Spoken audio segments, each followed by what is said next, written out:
This is really exciting. This was arranged in the last moment. Very last moment, And about 2 days ago. Janice is always ready for a challenge. Yes, yes. I hope you enjoy it. Absolutely. So let me just introduce Janice. Janice is an extraordinary woman, as you know already. Otherwise, you wouldn't be here, of course. Janice did her doctorate initially with Chuck Spence. I think, is that true? Yes, that's many moons ago, yes. And this is the not so many moons ago.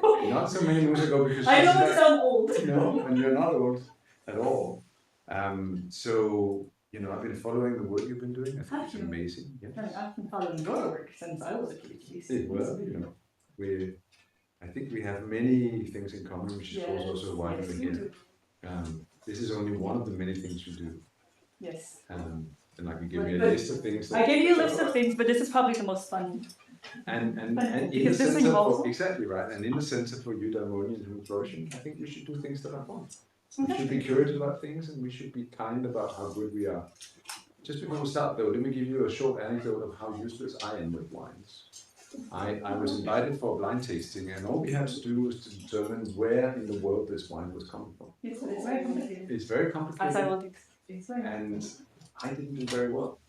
It's hard. But the funny thing was that I was right next to somebody who shall not be named, but who was the Spectator's wine critic. And he did even worse than me. So I said, well, how can that be? He said, well, you see, I just give it to the horse and see what the horse does. So maybe that's what I should do as well. Bring a horse. Anyway, thank you so much. Please, thank you. Yes, thank you, Morten. Hi, everyone, and I hope everyone online can hear me okay. Write in the chat if you cannot hear. And again, I'm sorry that people online cannot taste the wine, as the people here can. So as we mentioned, I arranged this talk with Morten literally like 2-3 days ago to do this. I gave him a bunch of different ideas, and one of them was to examine blind wine tasting, but with a little bit more of a cognitive science hat. My personal background is I started in computer science, and then I came here for experimental psychology, where I studied how music influences taste. After that, I went to Denmark, first in Aarhus University, where Morten also has an affiliation. And then 2 years ago, I moved to the University of Copenhagen. And then this is not working. There we go. So my day job is I do research on sensory and consumer science at the University of Copenhagen in the Department of Food Science. I lead the section for design and consumer behavior. But my secret identity is that I'm also really into wine. I will talk a bit more about my background in a second, but I wanted to show a summary of today's talk. Because the weird, let's say, party trick that I do is that I am a competitive blind wine taster. Blind wine tasting does not mean that I cover my eyes. What it means is that we cover the bottle, so you cannot see the label. And this is like a special superpower that I've developed, probably started when I was a student here about 10 years ago.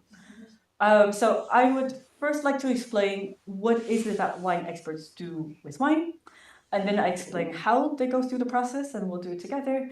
And then what are the consequences of wine tasting training? You know, what are the effects? Does it make you better at smelling or tasting, for example? So I will go through these. First, a little bit of information about my wine background. In 2 weeks, I will find out whether I become Denmark's first master of wine. In the UK, there are many masters of wine. It's not a new thing. In Denmark, it's still quite rare. And I have a slide on the next one to just briefly explain what the master of wine is. I'm also a certified wine educator. I judged on International Wine Challenge in London. When I was in Oxford, I was the captain of the varsity blind tasting team against Cambridge.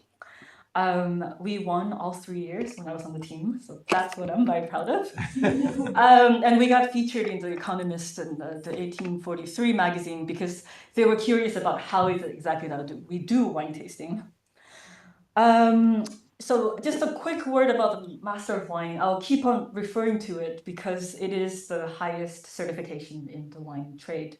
It was founded in the UK in 1953, Now you can see that we have MWs in 30 countries.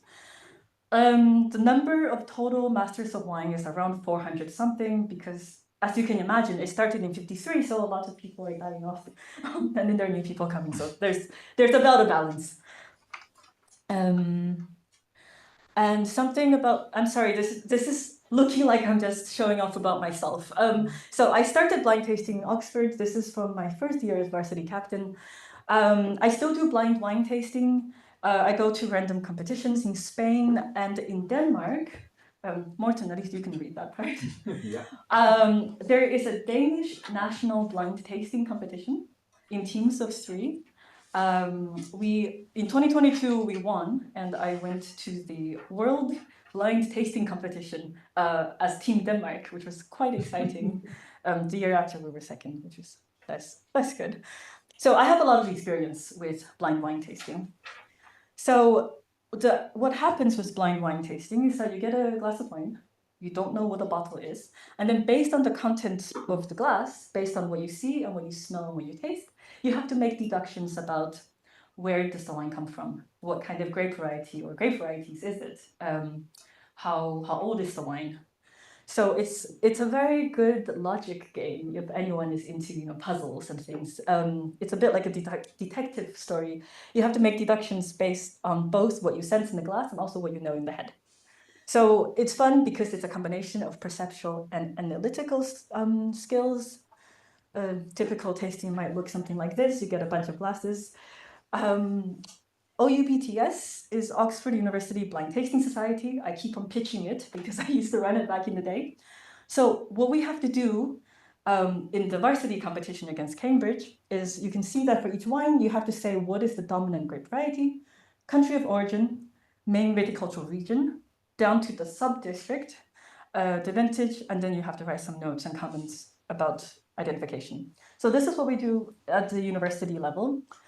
For the Master of Wine, we have to do a tasting of 36 wines blind, and then they also expect you to recognize varieties, countries, climate, styles, age, value, and commercial category only based on blind tasting.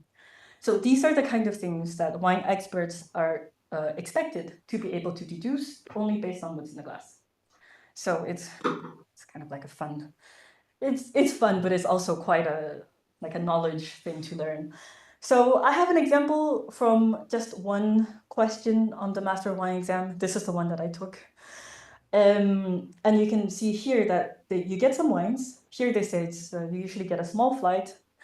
And they ask you to write about the grape variety, how was the wine made? So you have to taste for winemaking in the glass. And then you also have to say something about quality and aging.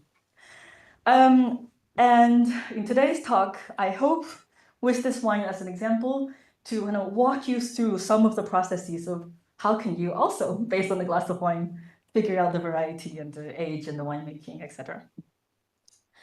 So how do they do it? I believe I am the first person to ever break down the cognitive processes behind blind tasting. So this is my take on how blind wine tasters do this. So there's 3 steps and they're quite different. The first one is to do a sensory evaluation of the wine. So this is where you use your senses. And then I will explain more. I think the most valuable step is the second one, is this recognition step. So based on what you've tasted, you take those clues, you put them together to deduce things like what's the climate of the place, what kind of winemaking procedures likely happen, what is the maturity, etc. And then the third step is you have to take all these intermediary recognitions and you put them together to figure out what is the most likely identity of the wine. So the first step is the sensory evaluation. And these are things like, what does the wine look like? What does it smell like? What does it taste like? Mouthfeel, is it, for red wine, there's tannin, and also the length. And the goal here, so when people train on wine tasting in general, the goal is to be kind of like a machine. When you're tasting the wine, you break the components down and you want to be as reliable and as accurate as possible. This is the first step to wine tasting success. So normally when we go through a tasting of a wine, there's a stepwise sequence. So first you look at the color, and then you smell, and then you evaluate the sensations in the mouth. Then you have the aftertaste, and finally you have some overall impression, for example, balance and elegance and complexity and all that. So this is the typical order. And now I would like to ask you to get your own glass of wine. I have a little bit of a tutorial tasting. Again, sorry for the people online. I wanted to also give you a bit of practical real-world experience on tasting wine guidance. So to look at the color of the wine, what we usually teach people is to take a piece of white paper, and then you tilt the glass over the paper at a 45-degree angle and look down. I don't have anything white, so it's going to be slightly more difficult for me. So, oh, here, I'll do it like this. Thank you. And this wine has a little bit of age. So you can see that there's the color on the rim, and there's also the color in the core. To be very honest, I don't usually pay too much attention to color, but it's the thing that usually beginner wine tasters really like to focus on, because growing up, right, we've all been taught to look at color. In kindergarten, we're taught the names of the colors, right? But no one ever teaches us in kindergarten to, smell and recognize the different aromas. So I think we put so much emphasis on what we see and less emphasis on what we smell, so that people like to look at the color. But I think actually what's more interesting is the aroma. And I purposely asked for a wine that's very complex, with lots of different aromas. The way I usually teach people is to swirl the wine gently in the glass. So swirling aerates the wine and helps to release the volatile compounds so you can smell better. I sniff kind of from the top of the glass, but you can do it kind of however you want. What is more important is that to take one sniff and really think about it. It's okay to repeat, but if you repeat, kind of give yourself some time. Smell your elbow if you want to kind of neutralize the aroma. And probably the hardest thing in wine tasting is to get a smell and then put into language, put into words, all the things that you get in the glass. So I don't know if there will be any audience participation, but let's try. Would anyone like to tell me what they smell in the glass? Olive. Olive? Vinegar. I get olive, vinegar. So now I will ask Olive, what kind of olive is it? Is it green? Is it black? Is it dried? Black. Black olive. Yeah. And with vinegar, what kind of vinegar? Kind of Italian vinegar. Balsamic? Yeah, tastes a little bit sweet. How old? Anyway. So what this exercise I'm trying to show you here is I mentioned this top-down approach, because often it's really difficult to smell something and then pinpoint exactly like the specific thing you smell. Often it's much easier to kind of do a top-down approach. So if you think it smells like olives, which is already quite precise, right? What kind of olives? If you think it smells like vinegar, what kind of vinegar? If you think it's, usually we start with fruit, because most wines smell like some sort of fruit. So I can ask myself, okay, do I smell any fruit in this? If yes, what kind of fruit? Is it, is it berry? Is it orchard fruit? Is it tropical fruit? So it's in this one, like I get a little bit of cranberry, but it's a very dried cranberry. And I get some, I'm laughing at myself because I say I smell some herbs, but of course if you say herbs, okay, then what kind of herbs, right? Is it like sage, oregano? So it's often really good to do this practice of top down. I want to say a little bit more about smell because this is quite the most complicated part. This on the right is an example of an aroma wheel. Has anyone seen something like this before? They'd use this for wine, for coffee, for tea, many things. And what this does is that it's a top-down organization of the smells. So you always want to start from the inside, which is the most general, and then you slowly move outwards. So here they have fruity, and then inside fruity you have citrus, berry, tree fruit, tropical fruit, etc. And then inside tropical fruit you have lychee, pineapple, melon, banana, right? So this is kind of a way to help you organize the different say objects, the different smell components. And the other thing that's quite important is to think about as I say, the feature of the objects. If it smells like banana, is it unripe, is it ripe, is it dried, is it jammy? So when we smell something, we can actually make these really nuanced deductions of not only what's the identity, but then what are the features of this? It's like the cranberry that I smell. I get cranberry, but then I'm like, okay, it's dried cranberry. So it's a bit more nuanced. The second part, which is the hardest, is to put into words. I just have some examples here of not this wine, of a Cabernet, where you have ripe, chocolatey, savory black fruit. And then to be even more nuanced, you can also recognize the relative intensity of the components. So it's not just savory, it's only a touch savory. It's not just blackberry fruit, it's ample blackberry fruit. So I don't know if we want to practice with this wine. So going back to the olive, how much olive is there? Is this a lot of olive or just a bit of olive? I would say ample. Okay, and what about vinegar?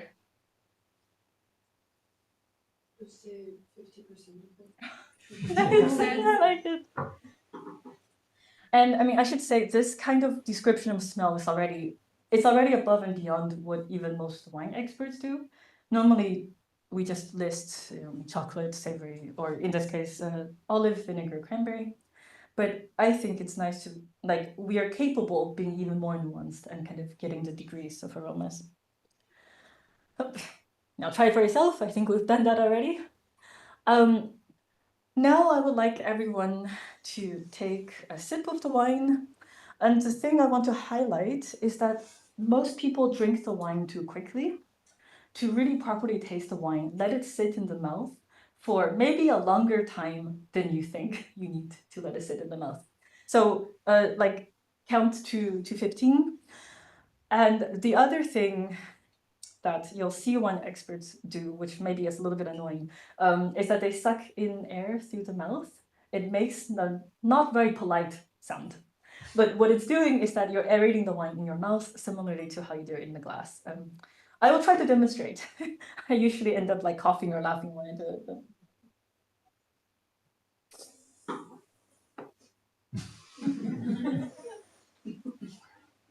So I would like to invite you to try that.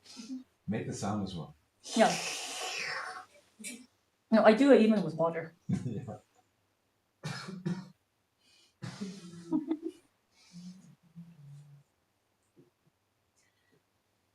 So normally, if anyone ever goes to a blind tasting society event, normally we will teach people how to discern the flavors and the structures. So how to taste for acidity, how to taste for sweetness, how to taste for bitterness, alcohol, tannins, etc. I'm not going to take the time to go through each one of them in detail. But I will say that when you're tasting wine, normally it takes a few sips in order to get all of the elements. Because one thing is to get the flavor, the other thing is to assess, okay, what is the alcohol, what is the acidity? And then sometimes it takes a third sip to really pay attention to the temporal flow, right? What is the quote unquote attack? What does it taste like at first? What does it taste like kind of in the middle of the palate? And what does it taste like on the finish? And another thing that's quite important is after you've swallowed or spat out the wine, how long can you taste the flavor in the mouth and what do you taste? So for me, when I'm tasting the wine, I feel like this is quite a savory wine. The acidity is pretty high and it's like a bright acidity. But on the finish, I get, sorry, I'm gonna say oak. I get a bit of that vanilla, spicy clove. But the oak characteristics I only get on the finish and not quite on the mid palate. So the wine kind of goes through a journey, so to speak. And at the end, often you can then rate things like balance. So in this wine, is the alcohol matching the acidity? Is the fruit intensity matching the tannins?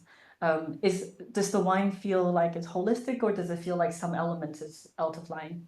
I mean, I know what this wine is, and it's also quite old, right? And I think it's aging really, really nicely. So it's quite a, let's say, harmonic, integrated wine. And I like to use art references, art and music references when I talk about wine.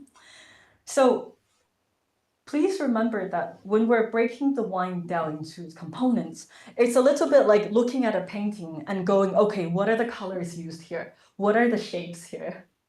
And as you should know, a painting is more than just the shapes and the colors, right?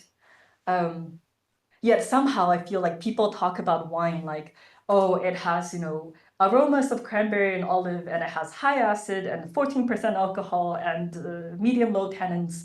And then they think that describes the sum of the wine. But it doesn't. It's just like saying this piece has, like a white rectangle on the bottom and like a bronze thing on top. Like that's not art appreciation. That's just describing the elements. So I sometimes use this piece of art to show that it's not just the elements, but it's also about how they come together. So for example, in this piece of art, it's not just shapes, but it's the fact that, it's like a triangle formation with the top of this object and that object.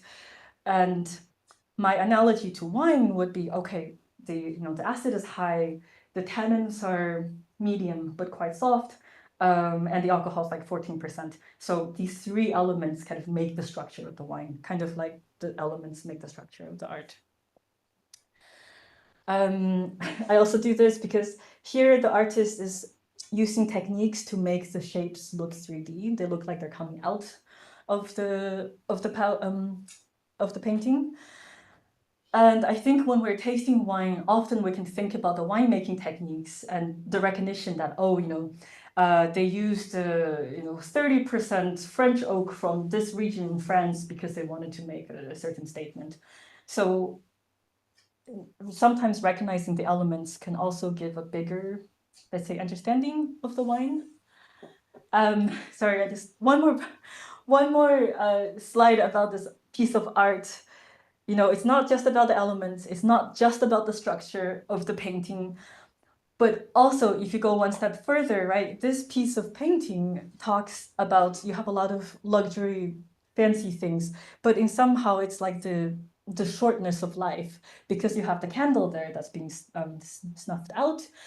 And then you can see that people are eating the oysters, the kind of fancy dishes, but no one is eating the bread. And this has a very Christian element of, the bread is the thing that should be recognized and not the fancy things.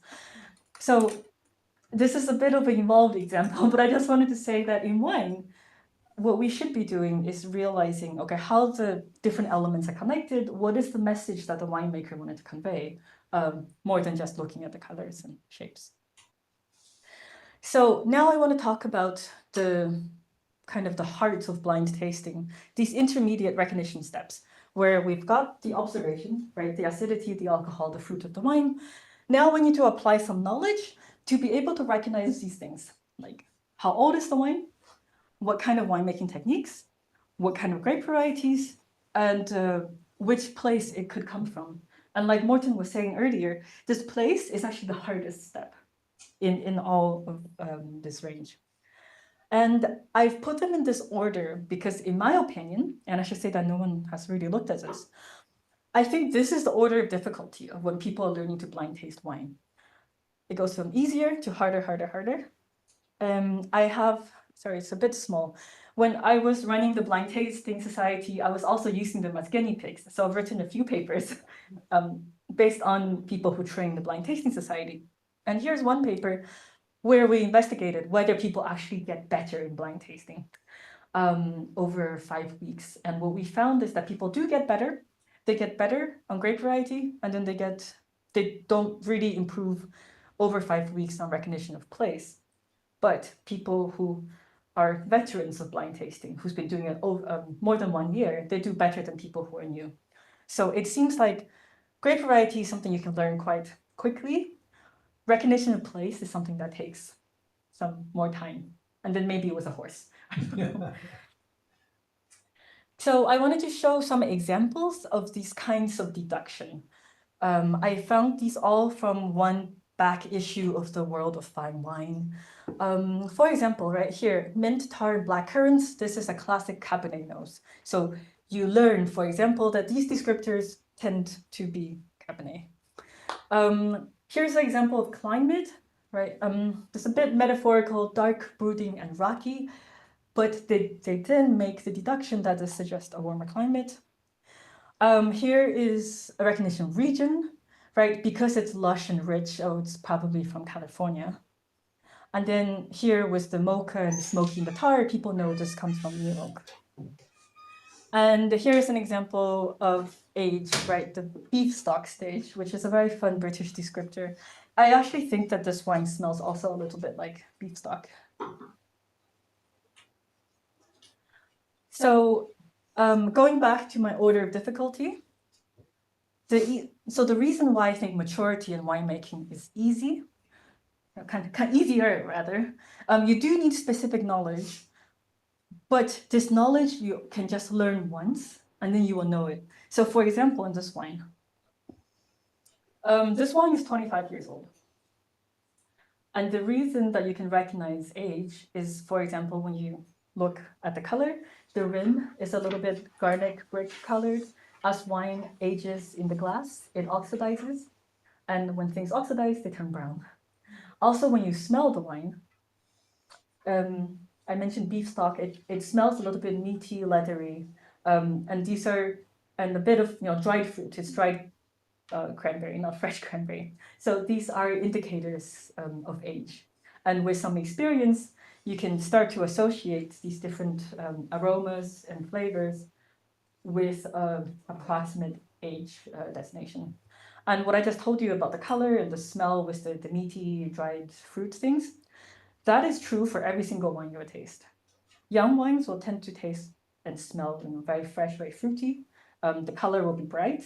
Older wines smells like dried fruit, color is more dark. Like, now you know this, you've got it. That's not going to be true for some of the other things I'll mention.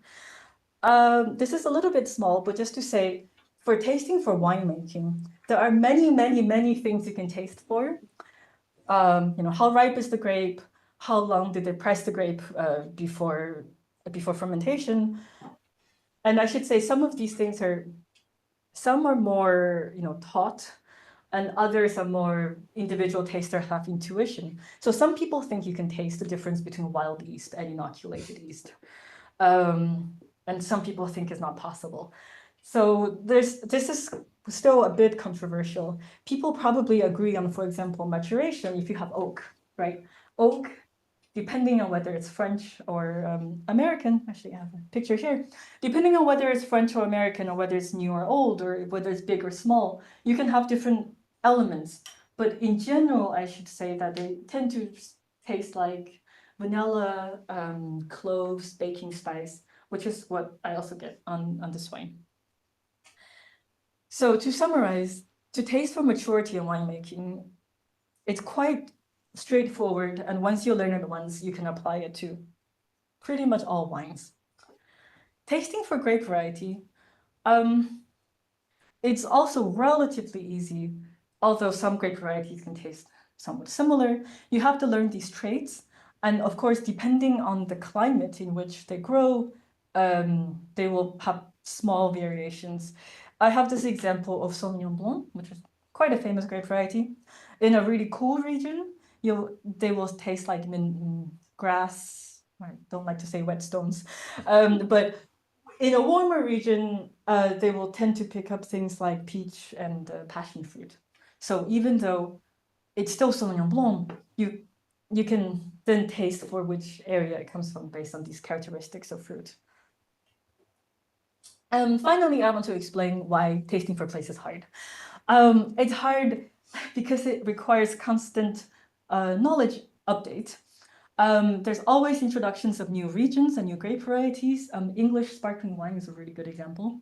About 20 years ago, no one would ever, people outside of the UK would not taste English sparkling wine. Nowadays, I'll give you an example. In 2022, I went to Champagne for the World Blind Tasting Competition in Champagne. The first wine on the competition was an English sparkling wine. And nobody there would have dared to guess English sparkling wine when you're sitting in Champagne. But that's what they gave us because English sparkling wine is now, well known enough for the French to put it on the competition. Did you guess it? No, no, even Team England didn't guess it. like nobody dared to put England when you're sitting in Champagne, right? Like we were in a champagne house. So it's an example that you always have to kind of learn about new regions. What are the new cool grapes coming up? There's also changing fashions and styles. When I was in Oxford, Australian Chardonnay tended to be very oaky, very ripe, very big.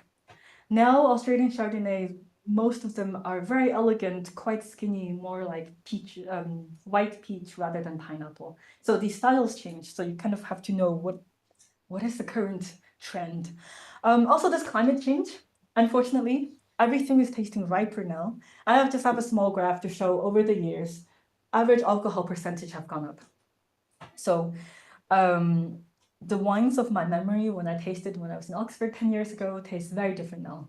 So as a blind taster, right, this is cognitively difficult because every year you have to taste a lot and learn about these changing things.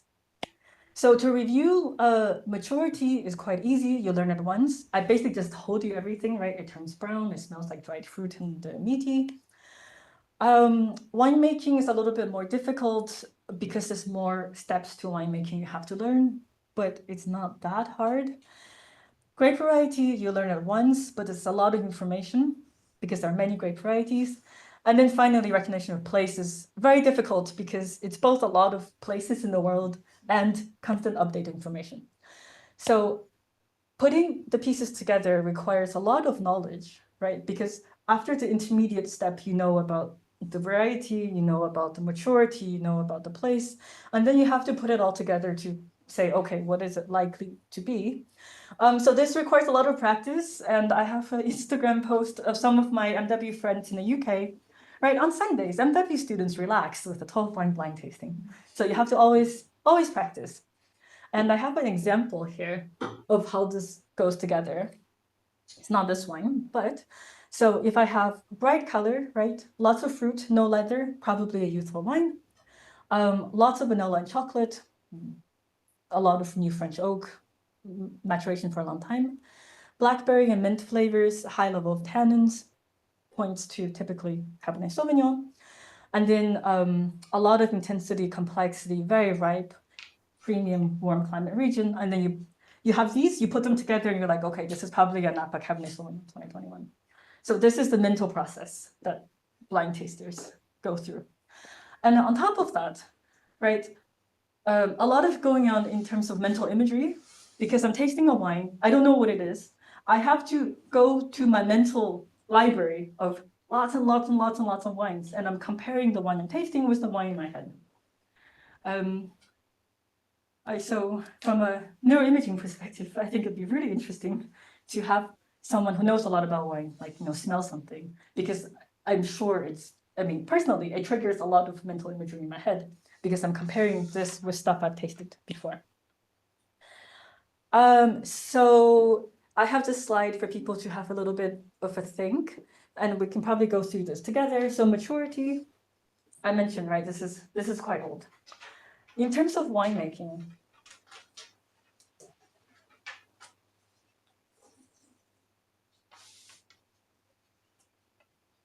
I don't have the stats on this wine, so whatever I'm about to say might not be correct.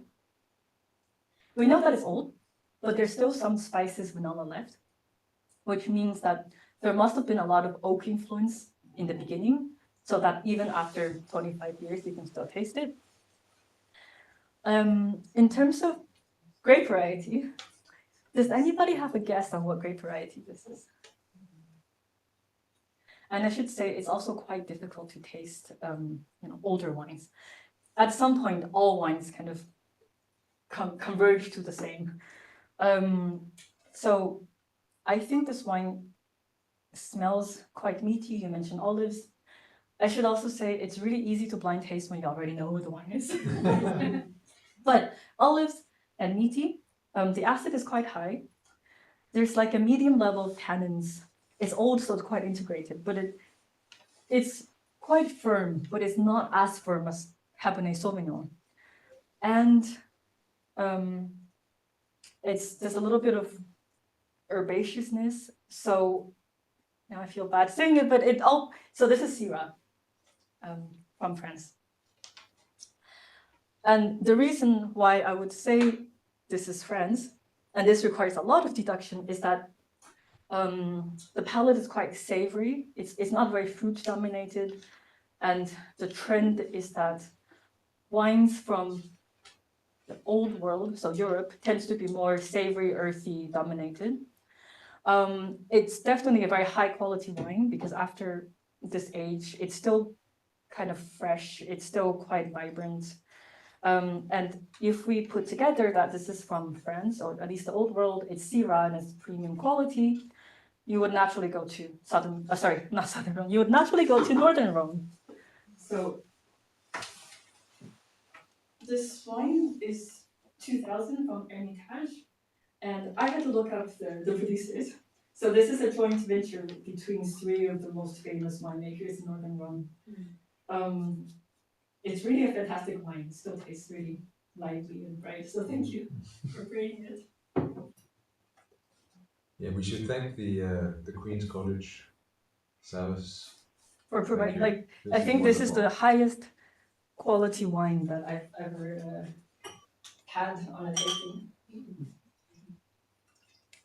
I've been sitting here all this time without wine. So I wanted to say something about the training, let's say, regime of how do people get more expertise, because you have to both learn theoretical knowledge and do a lot of practical tasting and discussion. This is showing a little bit of the Oxford University blind tasting crib sheet. When I was in the society, it's 15 pages. I have seen the Cambridge one, and it's like 100 pages. It's huge. It's a lot of theory that you have to learn. This is just like a little bit of it, right? So in order to become a blind taster, you do have to have a lot of theory knowledge. And then what we usually do at blind tastings is that first people taste alone, and then they discuss. So when we discuss with others, right, if you said olive and you said vinegar, and if I didn't know this wine tasted like, I would then learn from what you said and be like, okay, now I catch the olive, now I catch the vinegar, now I catch the cranberry. So there's a lot of learning and consensus building. And it's very important then, normally what we do in a blind tasting is that then we go around and everyone say their guesses, and usually the moderator or the more experienced people would say something like, if this is a Syrah and somebody said this was, from Australia, then a more experienced person would say, no, it's not Australia because it's not fruity enough, the alcohol is not high enough. So people actually learn a lot from these kind of discussions. And finally, it's important after we discuss to go back, taste the wine to really consolidate. Okay, now I remember this is what a Northern Rhone from 2000 tastes like. So I write notes on every wine I taste, and I have 10 years worth of notes. And I mean, talking about sensory memory formation, right? Like I used to study by going back and reading over my notes. And my goal was that every note I write, I should be able to read it and then reconstruct the tasting experience in my head. So like, I feel like I would be a super interesting person to put in the scanner and give in wine notes and see what kind of imagery I come up Can with. you actually do that? I mean, is that true of all once you've tasted that you can reconstruct that? I can do quite a bit of it. And it's very interesting because I've talked to my husband about this, who is also an expert wine taster. We competed together. He doesn't have this kind of smell and taste imagery. Yeah. So it's quite unusual, I think. Is All it? the evidence shows that it's not that common. A lot of people can't do it. They rely on their cognitive labels. I think it comes with practice. No, I think there's a great study. Because I think it's both individual differences and training. Yeah. Because I think I could always imagine the flavor of food. Actually, I'm curious. Okay, show of hands. How many people here, like, imagine what you ate last night? How many people can really, like, imagine the full taste, texture, sensation, everything?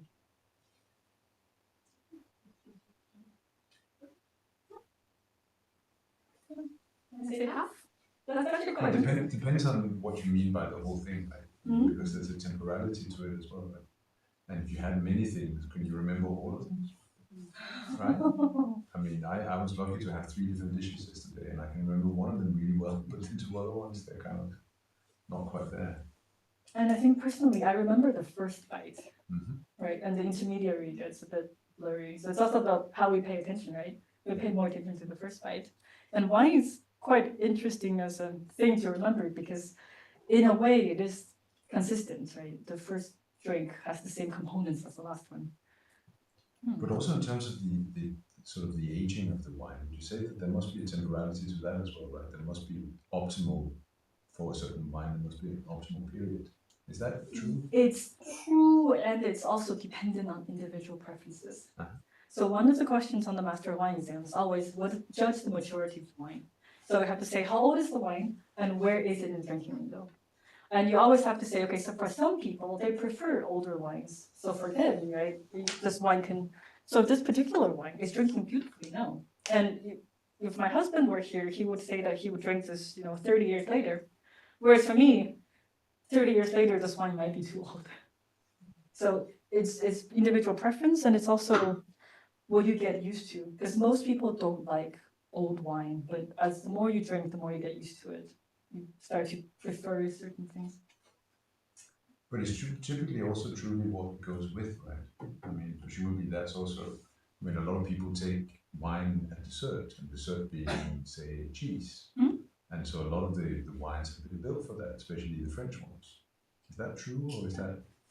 I think it's true.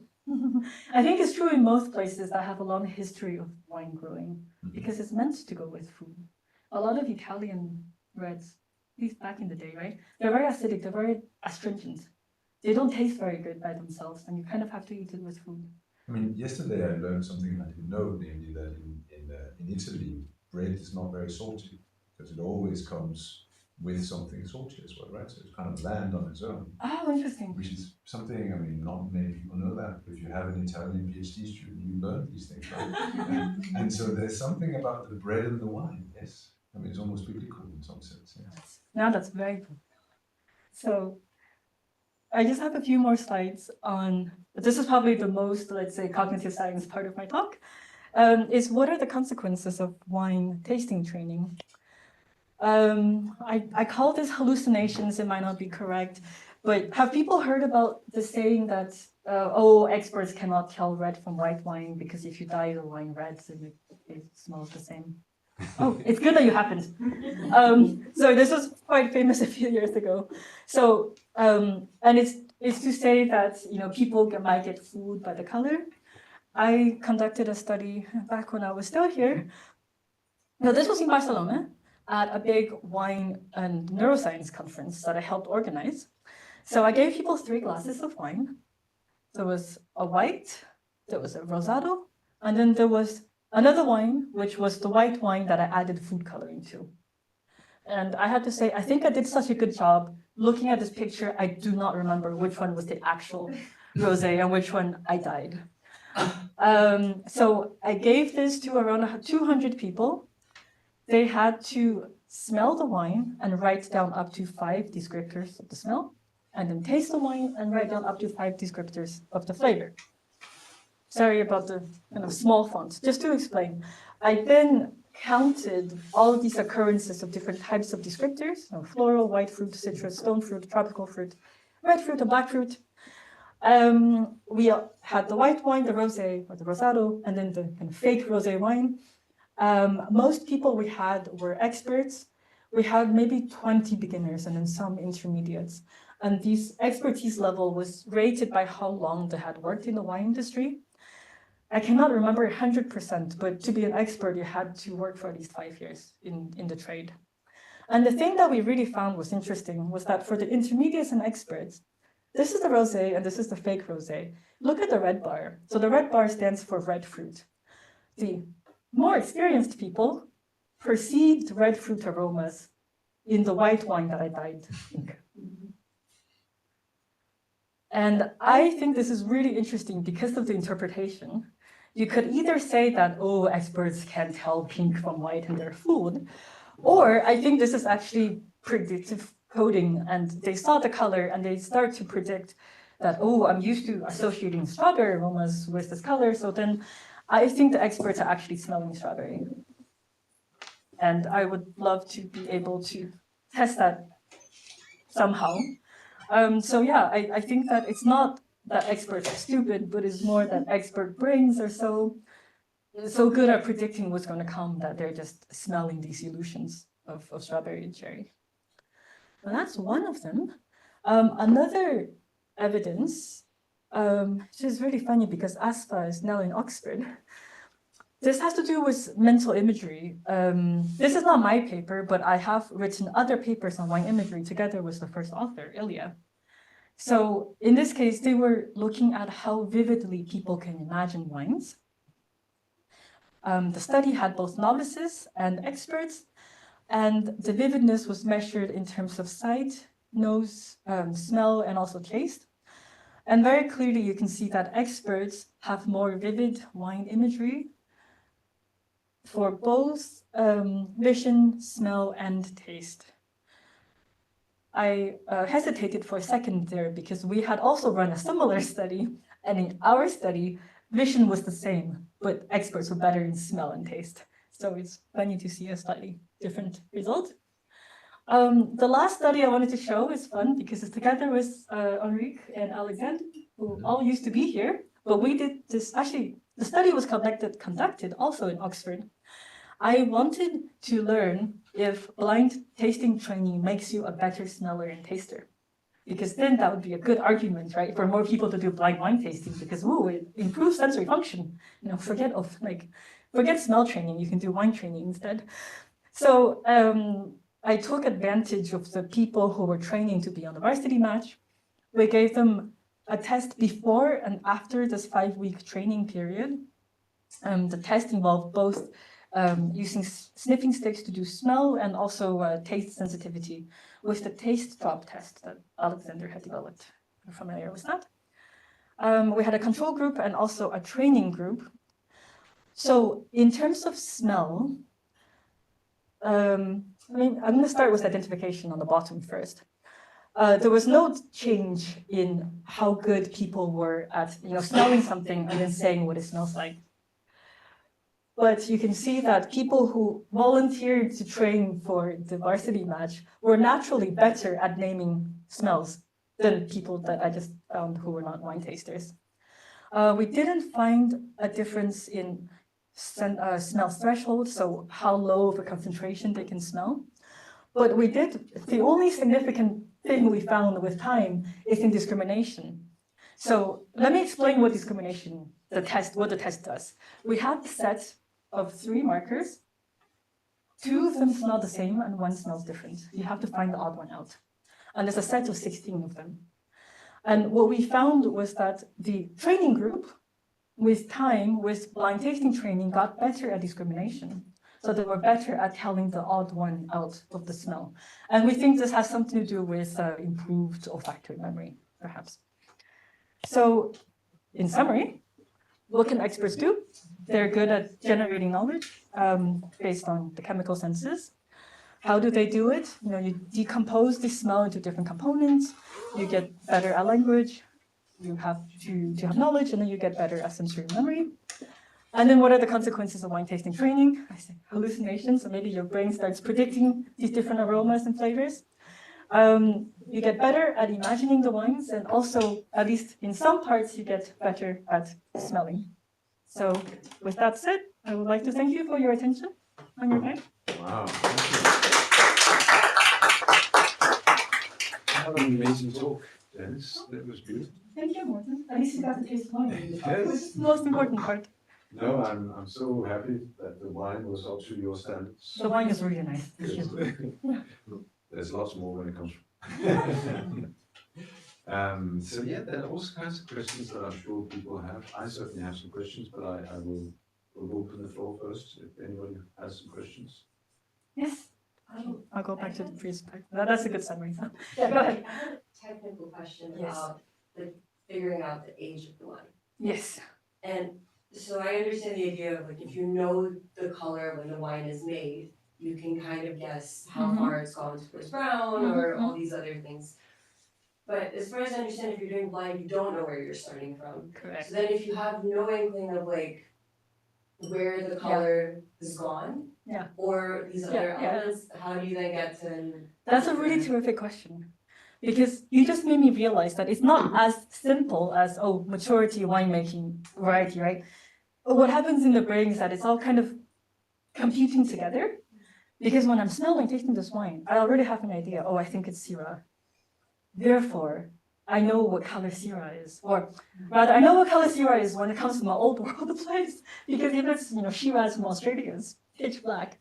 So, yeah, I simplified by saying, oh, it gets more brown. But to really do it, you also have to know. To make it even more complicated, I used to go do this Bordeaux competition, where it's only Bordeaux wines. Bordeaux wines age really slowly compared to like Cabernets from other places. So you also have to kind of, take that into account and change the years. Even worse, hot vintages and cool vintages age differently. So you have to first taste and deduce, okay, is this from a hot year or cold year? Oh, if it's from a cold year, it's going to age faster, so then da-da-da. Sorry, there's a lot of calculations going on. That's great. I just have one follow-up that's kind of related to this idea of color. On the one hand, it seems like relying too much on color can lead to the wrong conclusions, as Yes. sometimes as you showed, but then again, you really rely on color for some of the other elements. Yes. So do you think being like colorblind would make you better or worse at this job? I have read this news article a few years ago about a very famous blind taster. Yeah, there's someone who was actually blind, and apparently they were very good at it. Okay. But some people do practice tasting in black glasses, right? Taking away the color cue. So in a way, that might be better. But I will counter that by saying at last year's Danish national final, the reason why we didn't win was because we did not. Still bitter about it. Oh, I'm so bitter about it. I didn't look at the color enough. We had we knew it was champagne. We tasted. We didn't look at the color, and we were like, "Oh, this tastes like a Chardonnay dominant champagne," but it was slightly pink. And if we had looked at the color, like all the other teams, we would have thought, no, it's probably a red grape dominant, hence the dark color. So it's a balance. I'm trying to focus more on color, even though I dismiss it mostly in talks. That came back to haunt you. Oh my So god! there's, Yes. But there's always next year, as they say. Oh, yeah, one of we're the- competing one of with- the- As I'm sure you know, in the literature, there's an imaging study where they tell people that it's either very expensive wine or very. $10 or $19. So how much do you think that kind of cognitive Mm. prior? It has a biases huge will- effect. Yeah. I mean, I think even for wine experts. Uh-huh. So one example, I judged the International Wine Challenge, which is one of the biggest wine competitions.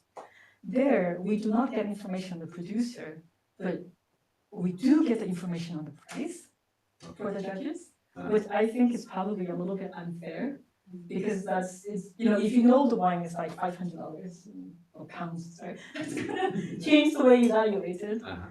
And I think this is why I encourage people to do blind tasting, because then you don't have the preconceptions of, oh, this is a very expensive wine. And how does it then work? I mean, now as a practical tip, is it always true that higher prices means that it's a better wine? I mean, No, surely not necessarily.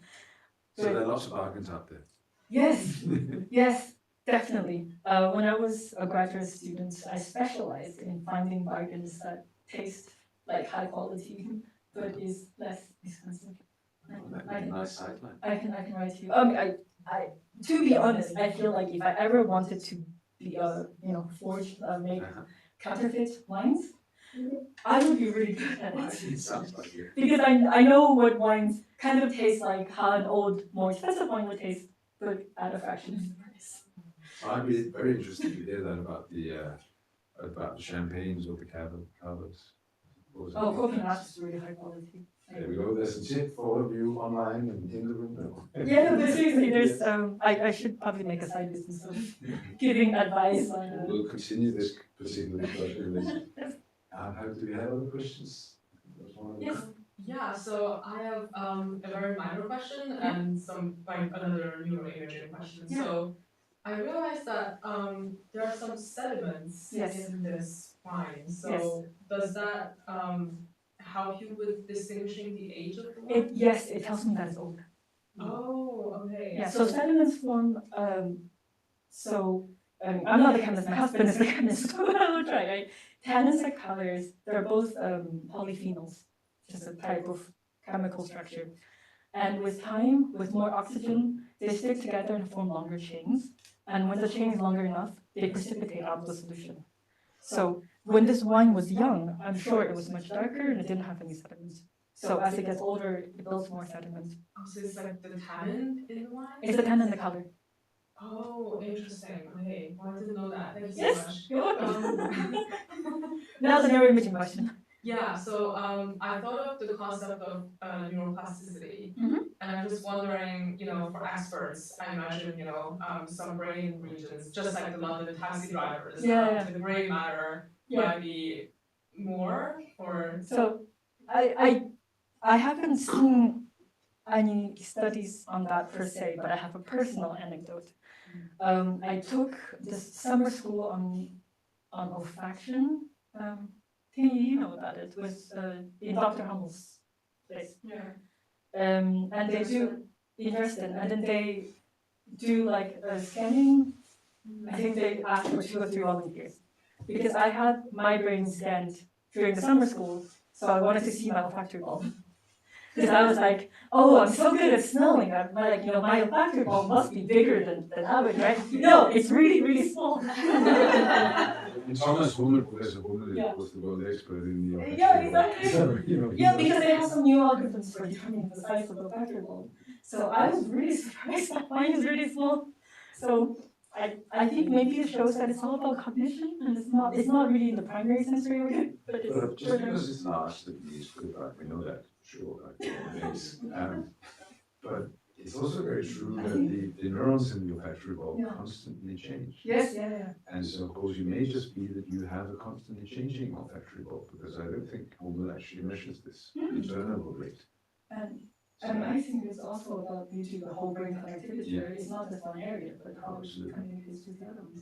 And exactly that kind of, and I think that's where the plasticity comes in. You have things coming into sensory, and then it gets orchestrated. And that's really what you learn through this cognitive process. You have these top-down things that then guides things.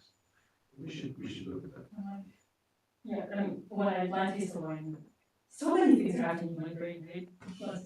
So that I think probably should be the final question. And so, do you feel flourishing then? I mean, is this something that really? I mean, obviously there's the whole cognitive thing, but there's sometimes you probably is overwhelmed by something that you suddenly get like Proust, you get that Madeleine, and you have that Yes. that wine you had 5 years ago, and this, and suddenly you realize, well, I'm back there. I get that sometimes. Very rarely. Yeah. I think the more you learn, the harder it is to have that kind of experience. I mean, unfortunately, Yeah. right? It's like you knowing too much, and then it's harder to have that all. So there's a similar kind of thing with musicians, of course, is that it's harder to let yourself go in the music because you know what the perfect version sounds like. And the moment that it's no longer perfect, you immediately get that error signal, and that's gone, right? So I think you're right. I think, unfortunately, as you know more about things, it becomes harder to be in that moment of that. Maybe it depends also on the context, right? Because whenever I'm tasting, I'm always putting in the back of my head, okay, now remember this. So next time at the whatever competition I'm in, or on whatever exam, I'll remember. I'm also allergic to alcohol, so I'm not able to drink a whole glass of wine. So do you always spit things out like that in competition? Oh yeah, of course. Yeah. I have to. No, I think this has been wonderful and fascinating. And I think, even though this is not directly related to coffee, very much the same processes happen for coffee. And, Yes. and that's exactly what I would invite you for now. We already have the chocolates and all the other things, and you should come downstairs and Do try a sensory drink evaluation some of more, coffee. some more wine maybe, and definitely some coffee. You know, I do blind tasting of coffee. I think It's the same recipe. absolutely. Yes, but Well, thank you. let's thank Janice again.